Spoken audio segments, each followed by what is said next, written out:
Capítulo 4. Política de cartera general. El inversor defensivo.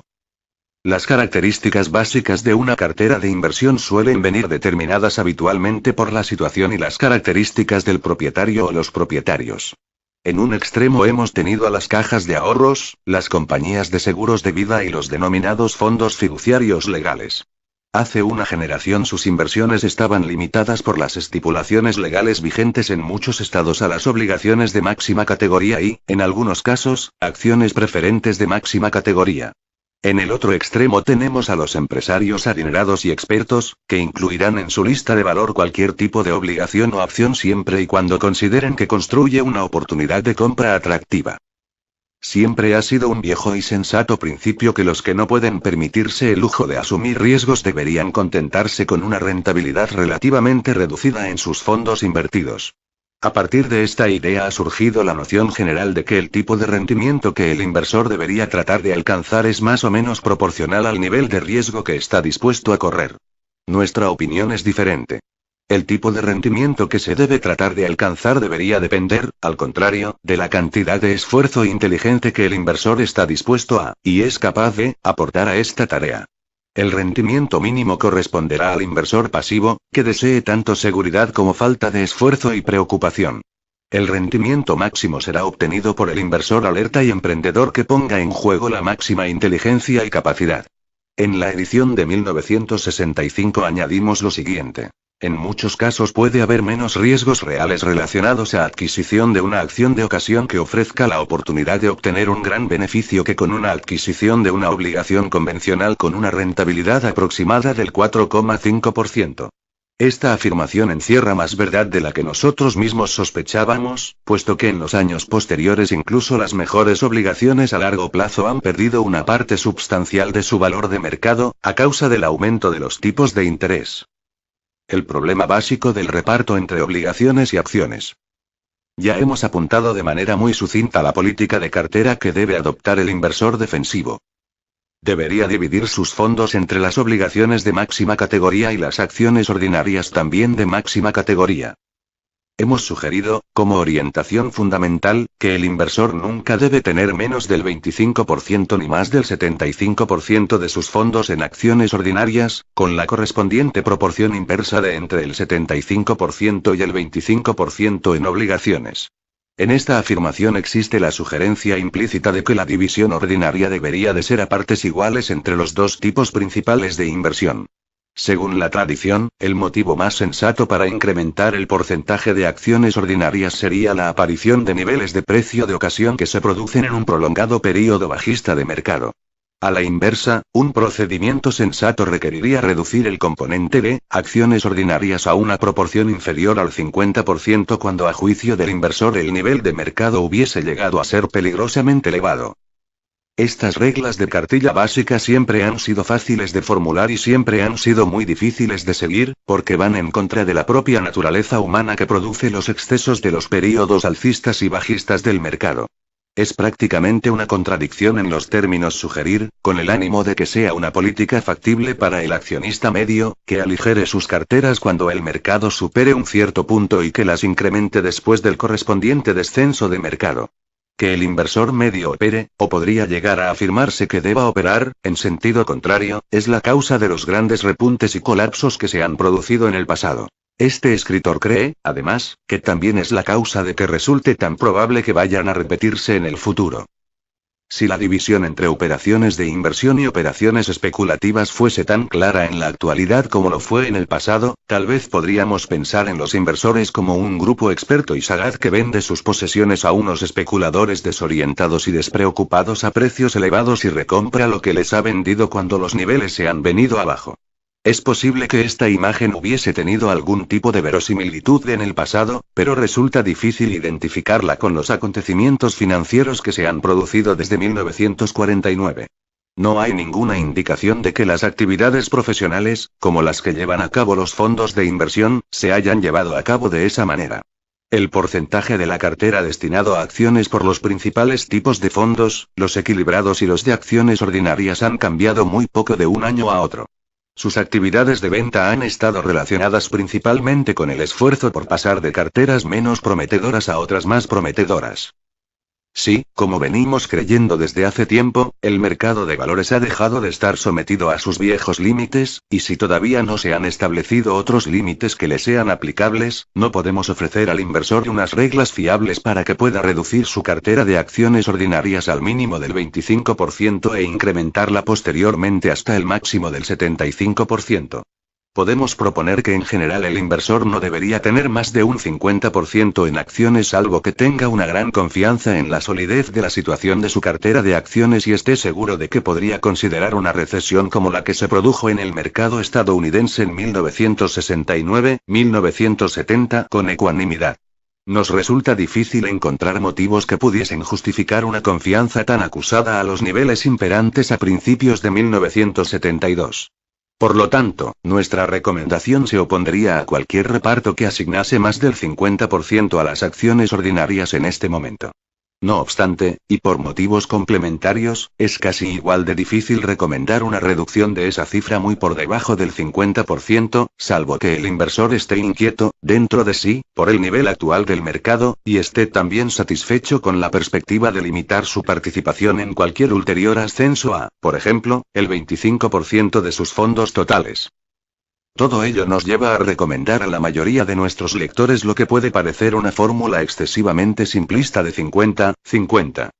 Con este plan, el principal orientador sería el de mantener un reparto lo más parecido posible entre obligaciones y acciones.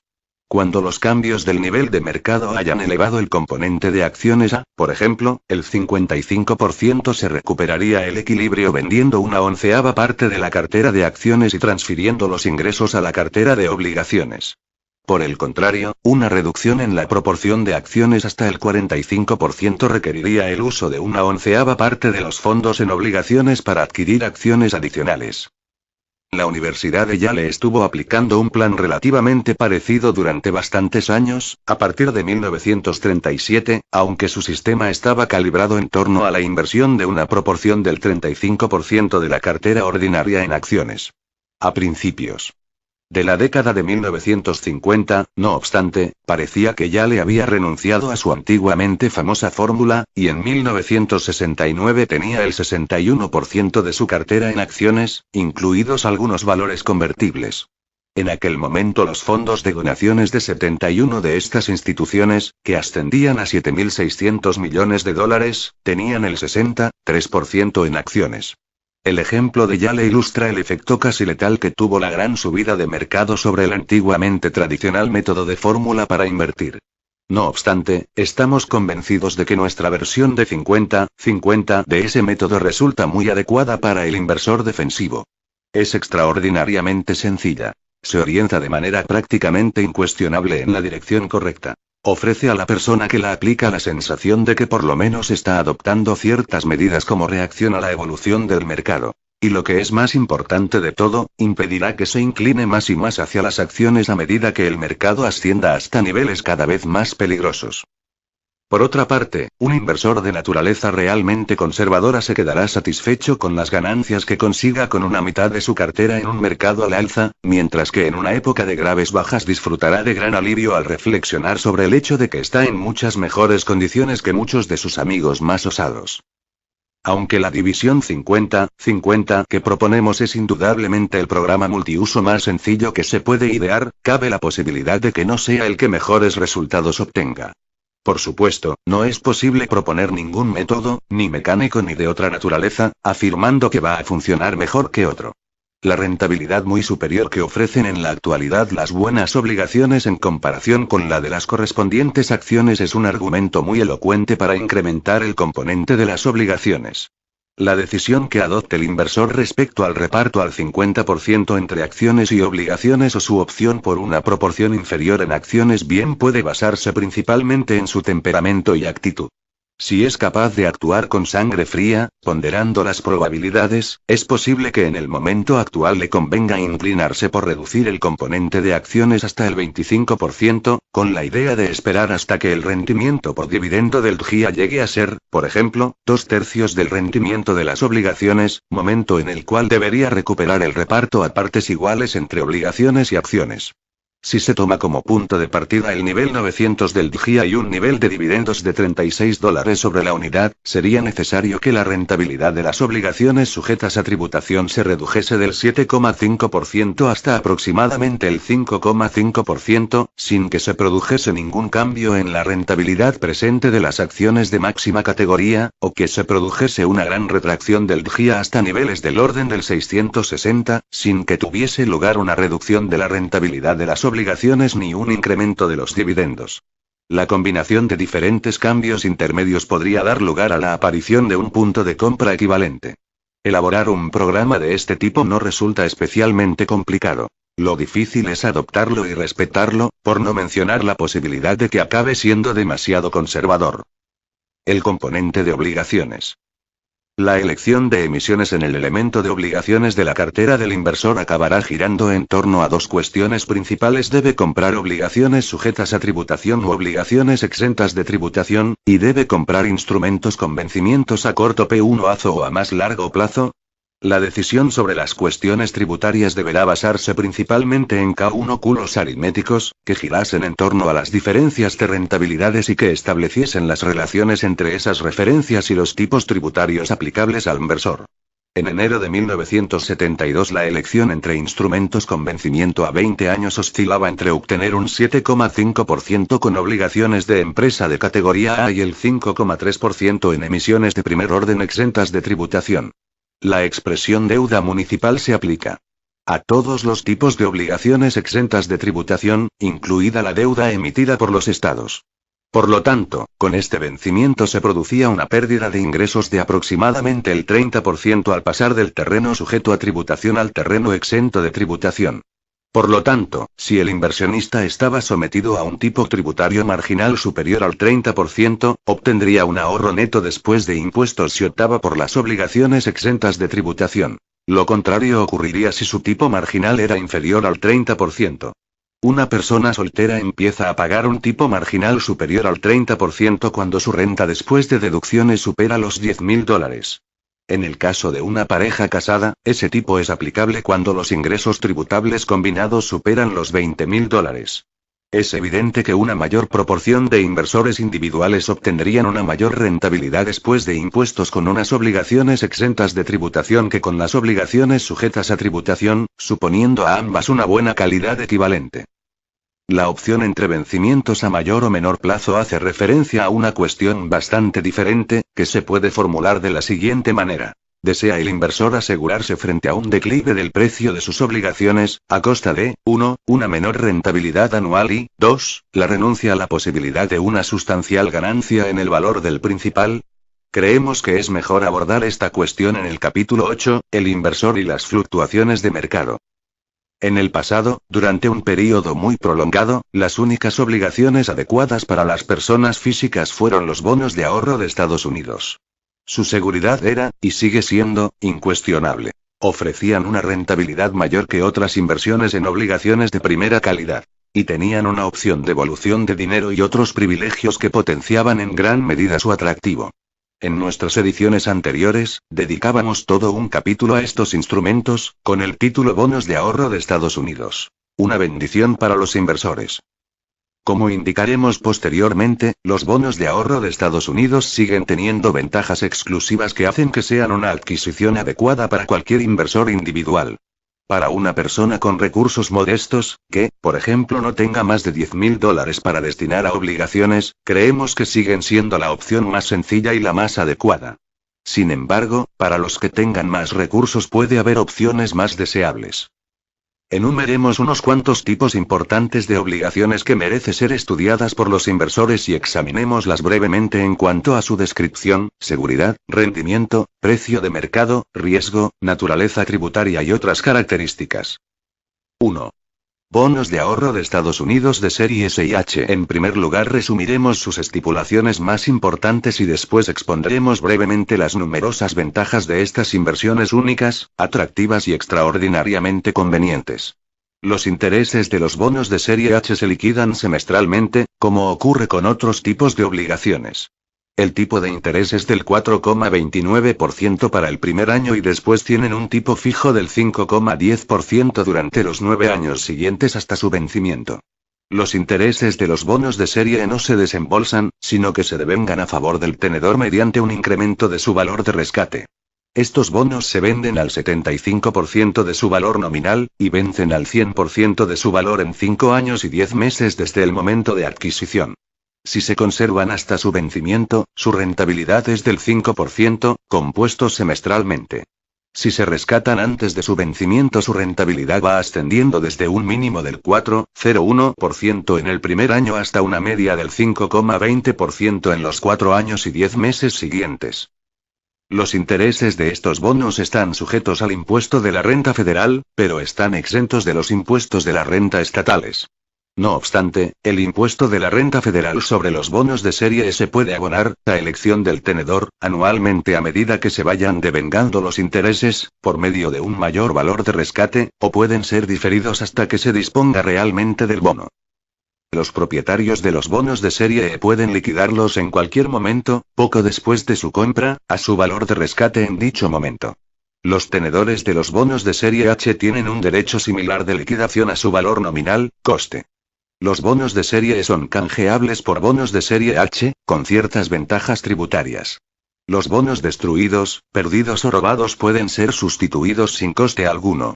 Hay ciertas limitaciones al volumen de compras que se pueden realizar en un año, aunque unas estipulaciones liberales relativas a la copropiedad por parte de miembros de la familia permiten que la mayor parte de los inversores compren todos los bonos que sean capaces de pagar. Comentario. No hay ninguna otra inversión que combine, 1, garantía absoluta del principal y de los pagos de intereses, 2, el derecho a reclamar la devolución de todo el dinero en cualquier momento y, 3, una garantía de un tipo de interés mínimo de 5% durante por lo menos 10 años. Los tenedores de emisiones anteriores de bonos de serie tienen el derecho a prorrogar sus bonos en el momento de vencimiento y, de esta manera, a seguir acumulando valores anuales a tipos sucesivamente mayores. El diferimiento de los pagos de impuestos de la renta durante estos prolongados períodos ha sido una gran ventaja en términos monetarios. Calculamos que ha incrementado el tipo efectivo neto después de impuestos recibido hasta en un tercio en casos típicos. Por el contrario, el derecho a liquidar los bonos a precio de coste o superior ha ofrecido a quienes compraron los bonos en años anteriores con tipos de interés inferiores una completa protección frente a la reducción del principal que debieron soportar buena parte de los que habían realizado sus inversiones en obligaciones. Por decirlo o de otra manera, les ofreció la posibilidad de beneficiarse del incremento de los tipos de interés al cambiar sus carteras con bajos intereses por emisiones con un elevado cupón con criterios de paridad monetaria. En nuestra opinión, las ventajas especiales de que disfrutan en la actualidad los propietarios de bonos de ahorro compensarán con creces su reducida rentabilidad actual en comparación con otras obligaciones públicas directas. 2. Otras obligaciones públicas de Estados Unidos. Existen muchas otras obligaciones públicas de Estados Unidos, con una amplia gama de tipos de interés y fechas de vencimiento. Todas ellas son completamente seguras respecto del pago de intereses y del principal. Están sujetas al impuesto de la renta federal, pero están exentas del impuesto de la renta estatal. A finales de 1971 las emisiones a largo plazo, con vencimiento superior a 10 años, arrojaban un rendimiento medio de 16,09%, mientras que las emisiones intermedias, de 3 a 5 años, tenían una rentabilidad del 6,35% y las emisiones a corto plazo rendían el 6,03%. En 1970 era posible comprar diversas emisiones antiguas con un gran descuento. Algunas de estas emisiones se aceptan por su valor nominal como liquidación del impuesto de sucesiones. Ejemplo. Las obligaciones del Tesoro de Estados Unidos al 3,5% que vencen en 1990 se encuentran en esta categoría. Se vendieron a 60 en 1970, pero cerraron por encima de 77 a finales de 1970. Es interesante destacar también que en muchos casos las obligaciones indirectas de la administración estadounidense ofrecieron unos rendimientos apreciablemente superiores a los de sus obligaciones directas con el mismo vencimiento. En el momento de redactar este capítulo, existe una oferta de certificados plenamente garantizados por la Secretaría de Transporte del Departamento de Transporte de Estados Unidos con una rentabilidad del 7,05%. Ese rendimiento es un punto porcentual superior al de las obligaciones directas de Estados Unidos que vencen el mismo año, 1986. Los certificados fueron emitidos en la práctica a nombre del Consejo de Administración de Penn Central Transportation Co. Pero se vendieron con el apoyo de una declaración del fiscal general de Estados Unidos que afirmaba que la garantía generaba una obligación general de Estados Unidos, respaldada íntegramente por su crédito y solvencia. La administración estadounidense ha asumido un número bastante elevado de obligaciones indirectas de este tipo en el pasado, y todas ellas han sido escrupulosamente atendidas. El lector podrá preguntarse a qué se debe toda esta palabrería, que aparentemente se refiere a la garantía personal de nuestro secretario de Transporte, y que acaba generando un mayor coste para el contribuyente en última instancia. El principal motivo de la técnica de emisión indirecta ha sido el límite de endeudamiento impuesto a la administración por parte del Congreso. Aparentemente, las garantías ofrecidas por la administración no se consideran endeudamiento, lo que es un chollo semántico para los inversores más avezados. Puede que el principal efecto de esta situación haya sido la creación de las obligaciones exentas de tributación de la Autoridad de la Vivienda que disfrutan del equivalente de la garantía pública de Estados Unidos y que son prácticamente las únicas emisiones exentas de tributación que son equivalentes a los bonos de la administración. Otro tipo de deuda que cuenta con apoyo público son las recientemente creadas obligaciones de la New Community, que se ofrecieron con una rentabilidad del 7,60% en septiembre de 1971. 3. Obligaciones estatales y municipales. Estos instrumentos disfrutan de exención del impuesto de la renta federal.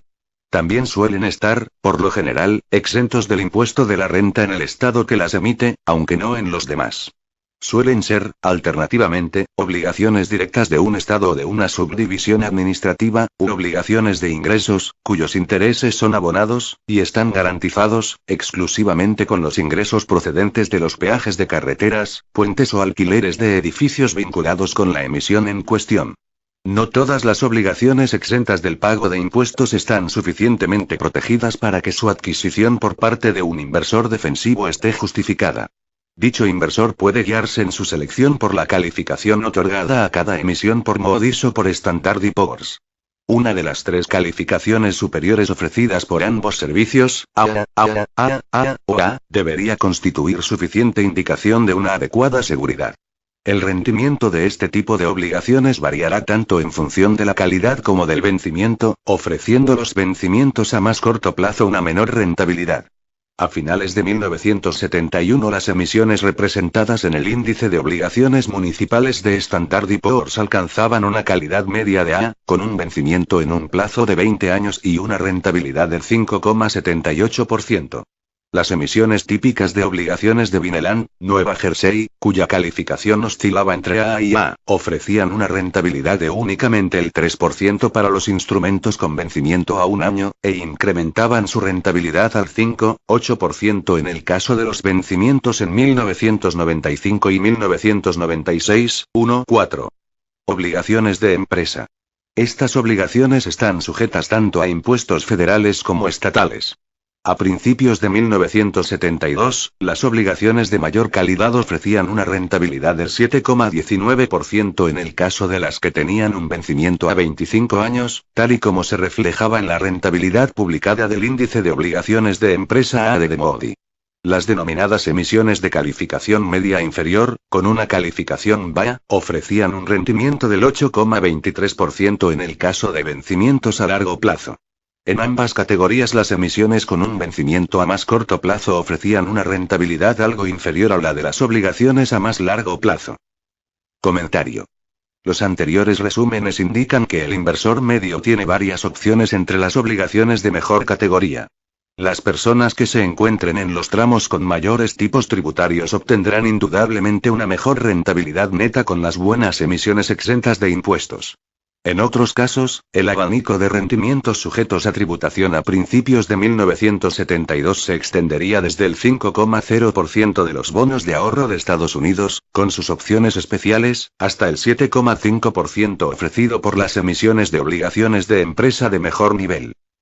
Inversiones en obligaciones con mayor rentabilidad. Al renunciar a la calidad, el inversor puede obtener un mayor ingreso de renta con sus obligaciones. Tradicionalmente, la experiencia ha demostrado que el inversor ordinario hace mejor si se mantiene alejado de este tipo de obligaciones de alta rentabilidad. Aunque en conjunto pueden acabar ofreciendo una rentabilidad algo mejor que la de las emisiones de máxima calidad, este tipo de instrumentos exponen a su propietario a demasiados riesgos individuales provocados por acontecimientos perjudiciales, que van desde inquietantes descensos de los precios hasta el impago de la deuda. Es cierto que se suelen producir oportunidades muy ventajosas con una relativa frecuencia entre las obligaciones de peor calidad, pero para poder aprovechar con éxito esas obligaciones es necesario realizar estudios especiales y tener una gran habilidad. Tal vez deberíamos añadir en este momento que los límites impuestos por el Congreso a las emisiones de obligaciones directas de Estados Unidos han dado lugar por lo menos a dos tipos de oportunidades de ocasión para los inversionistas en materia de adquisición de obligaciones apoyadas con garantía pública. Una de esas oportunidades es la que ofrecen las emisiones exentas de tributación, la New Housing, y la otra la ofrecida por las obligaciones de la New Community sujetas a tributación, de reciente creación. Las emisiones de la New Housing ofrecidas en julio de 1971 se realizaron con una rentabilidad de hasta el 5,8%, libres de impuestos federales y estatales, mientras que la emisión de obligaciones de la New Community, sujetas a tributación, vendidas en septiembre de 1971 ofrecieron una rentabilidad de 7,60%. Ambas obligaciones respaldadas por la garantía pública de Estados Unidos y, por lo tanto, su seguridad queda libre de cualquier tipo de duda. Además, en términos netos, tienen una rentabilidad considerablemente superior a la de las obligaciones ordinarias de Estados Unidos. Depósitos a plazo en lugar de obligaciones. Los inversionistas pueden obtener un tipo de interés tan elevado con un depósito a plazo en un banco comercial o en una caja de ahorros, o con un certificado de depósito bancario, como con una obligación de primera categoría con vencimiento a corto plazo. El tipo de interés en las cuentas de ahorro bancarias puede reducirse en el futuro, pero en la situación actual son una adecuada alternativa a la inversión en obligaciones a corto plazo por parte de las personas físicas. Deuda convertible. Estos instrumentos se exponen en el capítulo 16. La variabilidad de los precios de las obligaciones en general se aborda en el capítulo 8, el inversor y las fluctuaciones de mercado. Estipulaciones sobre el rescate de la deuda. En las ediciones anteriores incluimos unas exposiciones relativamente minuciosas sobre este aspecto de la financiación mediante emisión de instrumentos de deuda, porque daba lugar a una grave, a la vez que poco destacada, injusticia hacia el inversionista.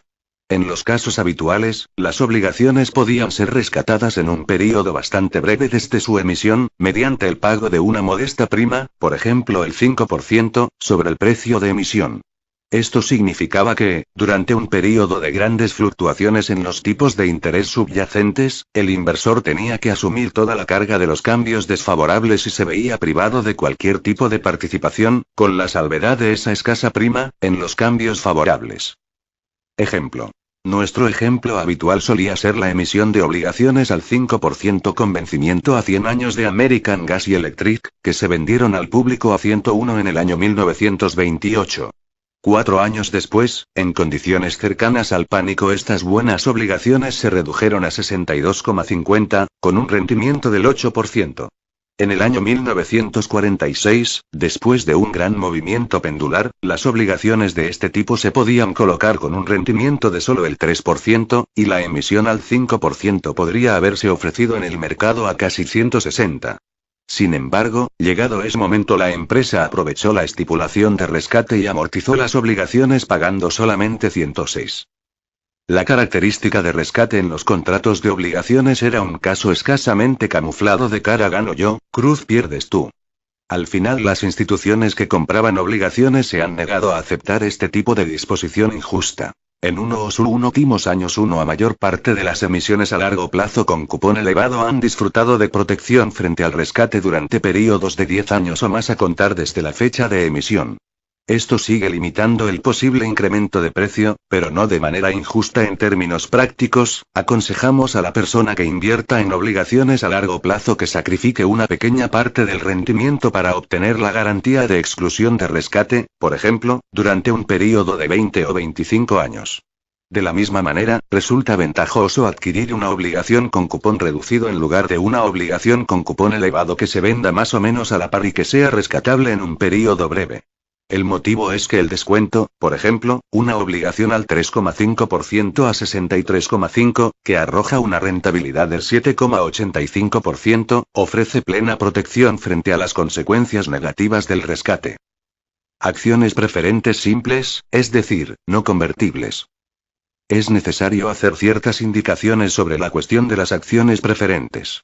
Es posible que existan, y de hecho existen, ciertas acciones preferentes realmente buenas, pero su bondad no se desprende de la figura jurídica de la acción preferente, que es inherentemente negativa. El típico tenedor de acciones preferentes depende para su seguridad de la capacidad y del deseo de la sociedad de pagar dividendos a sus acciones ordinarias. Llegada la situación en la que los dividendos ordinarios se omiten, o incluso están en peligro, la oposición del accionista preferente deviene precaria, porque los consejeros no están obligados a seguir pagando sus dividendos salvo que también paguen dividendos a las acciones ordinarias. Por otra parte, las acciones preferentes típicas no entrañan participación en los beneficios de la sociedad al margen del tipo de dividendo fijo. Por lo tanto, el tenedor de acciones preferentes carece del derecho de reclamación sobre el patrimonio de la sociedad que corresponde al tenedor de obligaciones, o acreedor, y del derecho a participar en beneficios del accionista ordinario, o socio. Estas carencias en la posición jurídica de las acciones preferentes suelen salir a la palestra recurrentemente en períodos de depresión.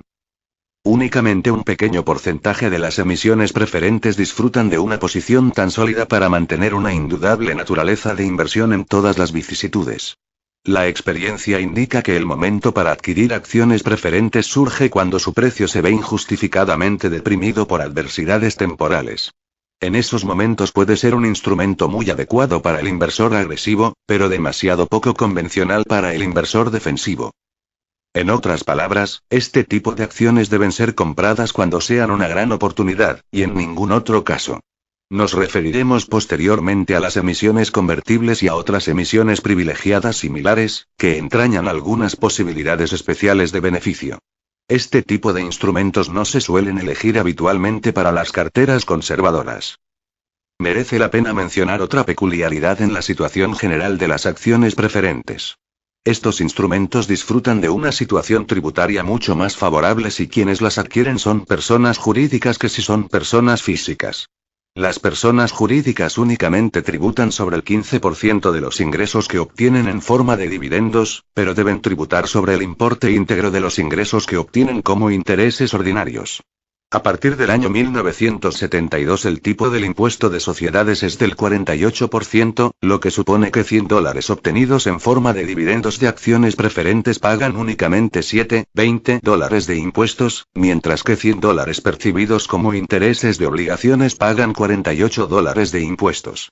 Por otra parte, las personas físicas tributan de la misma manera por sus inversiones en acciones preferentes que por los intereses obtenidos con obligaciones, con la excepción de una pequeña exención introducida recientemente. Por lo tanto, en lógica estricta, todas las acciones preferentes con categoría de inversión deberían ser adquiridas por personas jurídicas, de la misma manera que todas las obligaciones fiscalmente exentas deberían ser adquiridas por inversores que pagan impuestos sobre la renta diferentes figuras de valores. La figura de las obligaciones y la figura de las acciones preferentes, tal y como se han expuesto hasta ahora, son cuestiones relativamente sencillas y fáciles de entender. El tenedor de una obligación tiene derecho a recibir intereses fijos y el pago del principal en una fecha determinada. El propietario de una acción preferente tiene derecho a percibir un dividendo fijo, y no más, que debe ser abonado antes que cualquier tipo de dividendo ordinario. El valor del principal no es exigible en ninguna fecha especificada. El dividendo puede ser acumulativo o no acumulativo. El inversor puede tener derecho de voto o no tenerlo. Lo anteriormente indicado describe las estipulaciones ordinarias y, sin duda, la mayoría de las obligaciones y de las acciones preferentes responden a esas figuras, pero hay innumerables excepciones. Las más conocidas son las obligaciones convertibles y otras figuras similares, y las obligaciones de ingresos. En este último tipo de figura, la obligación de abonar intereses no surge salvo que la sociedad obtenga beneficios. Los intereses no abonados pueden acumularse en forma de gravamen contra futuros beneficios, pero el período de acumulación suele estar limitado frecuentemente a 3 años. Las obligaciones de ingresos deberían ser utilizadas por las sociedades con mucha mayor frecuencia de lo que se hace. El hecho de que no se usen surge, aparentemente, de un mero accidente en la historia de la economía, y es que fueron utilizadas por primera vez en el contexto de la reorganización de las sociedades de ferrocarriles, y por lo tanto han sido relacionadas desde el principio con empresas en débil situación económica y con deficientes inversiones. Sin embargo, la figura en sí misma tiene varias ventajas prácticas, en especial si se compara con, y se emplea en lugar de, las numerosas emisiones de acciones preferentes, convertibles, que se han realizado en los últimos años. Entre tales ventajas destaca el hecho de que los intereses abonados se pueden deducir de la renta imponible de la sociedad, lo que en la práctica reduce el coste a esa forma de capital a la mitad. Desde el punto de vista del inversor es probablemente mejor en la mayoría de los casos que tenga, 1, un derecho incondicional a percibir intereses cuando la empresa obtiene beneficios y, 2, un derecho a disfrutar de otras formas de protección al margen de la declaración de quiebra y la participación en la masa de la quiebra en caso de que no se obtengan beneficios y no se abonen intereses. Las condiciones de las obligaciones de ingresos se pueden adaptar en beneficio del prestatario y del prestamista de la forma que resulte más adecuada para ambos. Por supuesto, también se pueden incluir privilegios de conversión. La aceptación por parte de todo el mundo de la figura inherentemente deficiente de las acciones preferentes y el rechazo de la figura más sólida de la obligación de ingresos es una ilustración fascinante de la forma en la cual las instituciones tradicionales y los hábitos arraigados suelen persistir en el mercado de valores a pesar de que se produzcan nuevas condiciones que reclamen una perspectiva diferente. Con cada nueva oleada de optimismo o de pesimismo estamos dispuestos a abandonar los principios históricos contrastados con el paso del tiempo, pero nos aferramos tenaz e incuestionablemente a nuestros prejuicios. Comentario al capítulo 4. Cuando dejas todo al albur del azar, de repente tu suerte se agota. Pat Riley, entrenador de baloncesto. ¿Hasta qué punto tiene que ser agresiva su cartera? Según Graham, eso depende menos de los tipos de inversiones que se tienen que del tipo de inversor que se es. Hay 2 formas de ser un inversor inteligente. Investigando, seleccionando y supervisando continuamente una combinación dinámica de acciones, obligaciones o fondos de inversión. Creando una cartera permanente que funcione con el piloto automático y que no requiera más esfuerzo, aunque genere muy poca emoción. Graham denomina activo o emprendedor al primer método. Requiere mucho tiempo y enormes cantidades de energía. La estrategia pasiva o defensiva requiere poco tiempo o esfuerzo, pero exige una separación casi ascética del atractivo tumulto del mercado. Como el teórico de la inversión Charles Ellis ha explicado, el método emprendedor es física e intelectualmente exigente, mientras que el método defensivo es emocionalmente exigente. Si usted tiene tiempo disponible, es muy competitivo, piensa como los aficionados a los deportes y disfruta de los desafíos intelectuales complejos, el método activo es para usted. Si siempre está agobiado, desea sencillez y no le gusta pensar en el dinero, lo suyo es el método pasivo. Algunas personas se sienten más cómodas combinando los 2 métodos.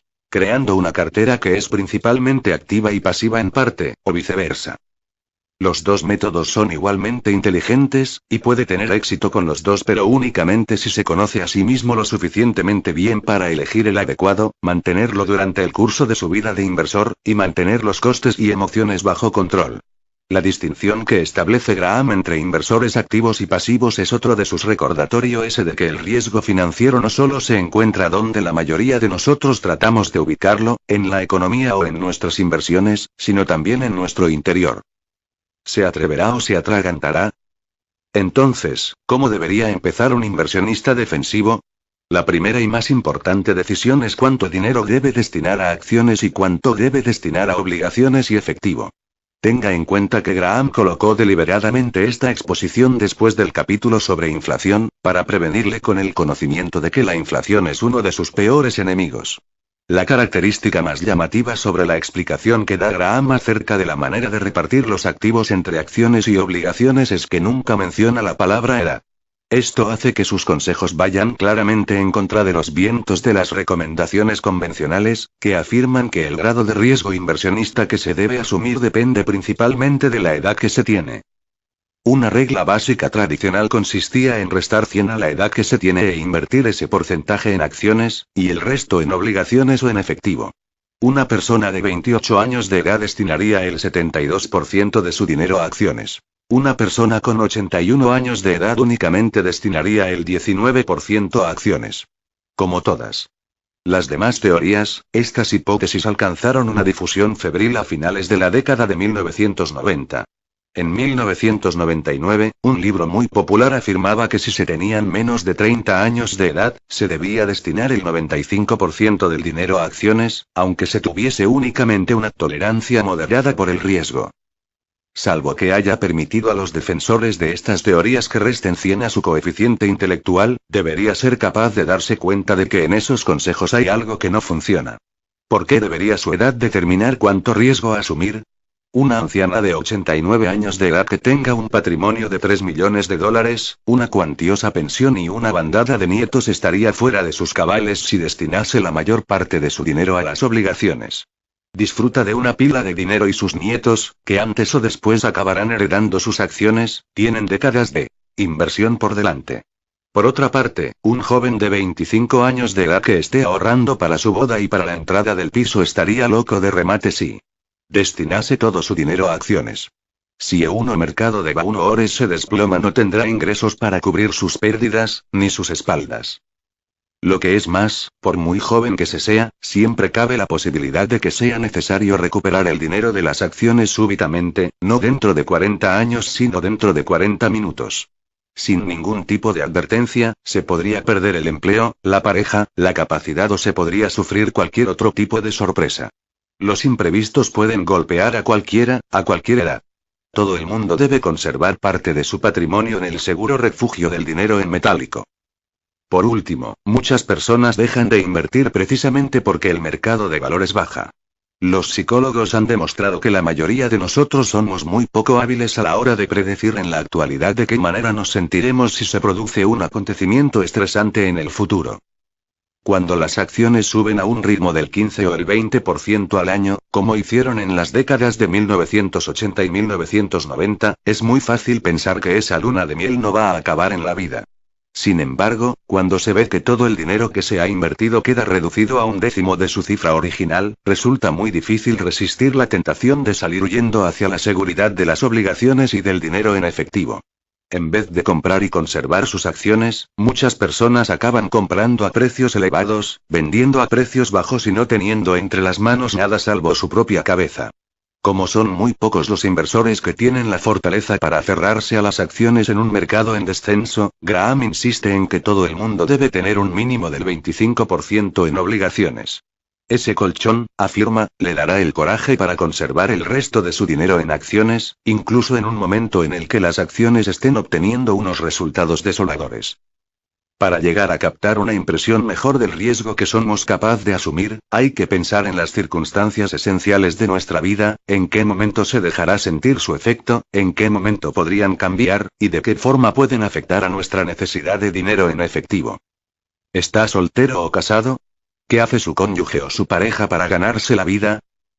¿Tiene o va a tener hijos? ¿Cuándo tendrá que empezar a hacer frente a los gastos académicos? ¿Va a heredar dinero, o acabará teniendo que asumir responsabilidades financieras por familiares enfermos o mayores? ¿Qué factores podrían afectar negativamente a su carrera profesional? Si trabaja usted para un banco o para una constructora, una subida de los tipos de interés podría dejarle sin trabajo. Si trabaja en una empresa fabricante de productos químicos, la subida de los precios del petróleo podría ser una muy mala noticia. Si es usted autónomo, ¿cuánto tiempo suelen sobrevivir los negocios similares al suyo? ¿Necesita que sus inversiones sean un complemento a sus ingresos monetarios? En general, las obligaciones pueden desempeñar esa función. Las acciones no. Teniendo en cuenta su salario y sus necesidades de gasto, ¿cuánto dinero puede permitirse perder en sus inversiones? Si después de haber recapacitado sobre estos factores tiene la impresión de que puede asumir los mayores riesgos inherentes a una mayor proporción de acciones, su lugar está en torno al mínimo prescrito por Graham del 25% en obligaciones o dinero en efectivo. Si tiene la impresión de que no puede asumir esos mayores riesgos, manténgase relativamente alejado de las acciones, orientándose hacia el máximo propuesto por Graham del 75% en obligaciones o dinero en efectivo. Para descubrir si puede llegar al 100%, lea el recuadro de la página siguiente.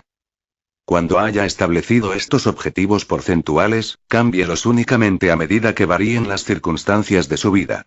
No compre más acciones porque el mercado de valores ha subido. No las venda porque ha bajado. La esencia del método de Graham consiste en sustituir las impresiones y las corazonadas por disciplina. Afortunadamente, mediante la estructuración de su plan de ahorro para la jubilación resulta fácil poner su cartera de inversión en piloto automático permanente. Supongamos que se siente cómodo con un nivel de riesgo relativamente elevado, por ejemplo el 70% de su patrimonio en acciones y el 30% en obligaciones.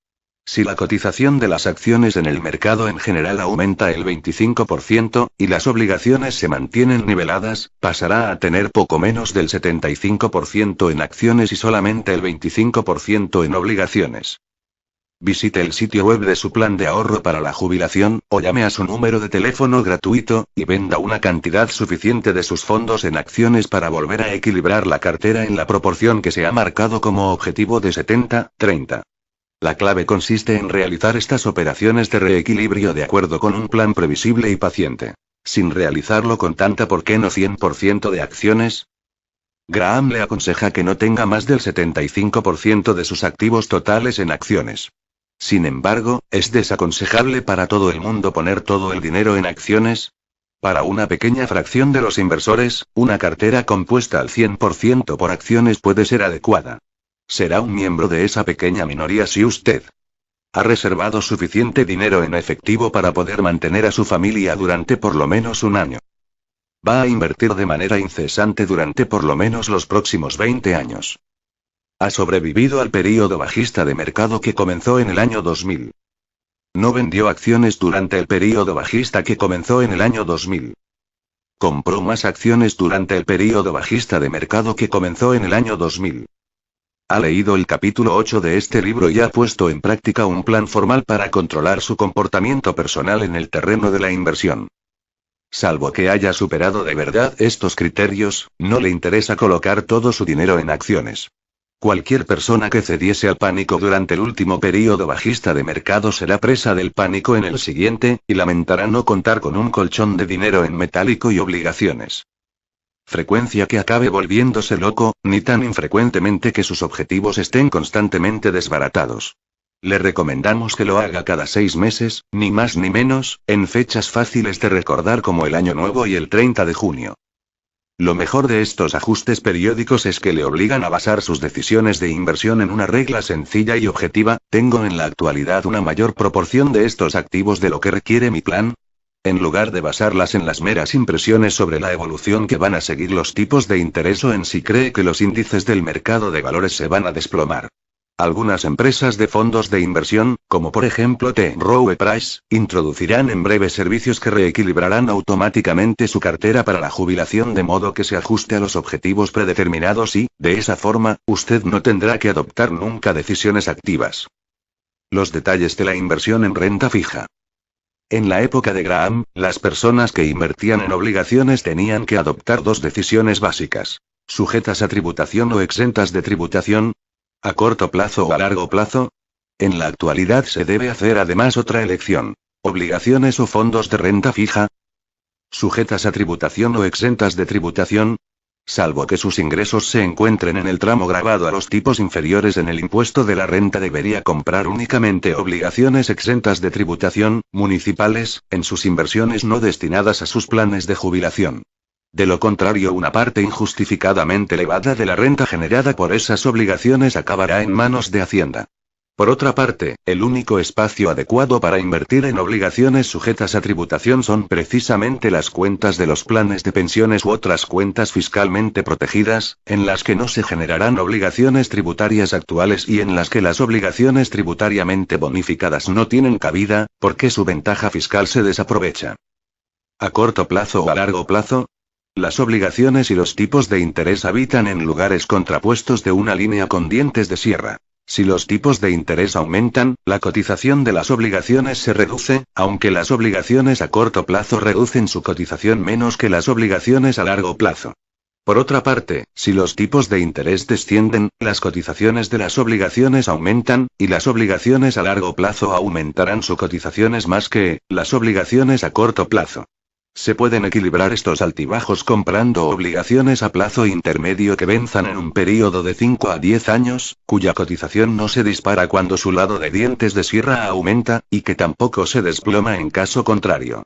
Para la mayor de los inversores, las obligaciones a plazo intermedio son la opción más sencilla ya que les permite mantenerse al margen del juego de las adivinanzas sobre la evolución que van a seguir los tipos de interés.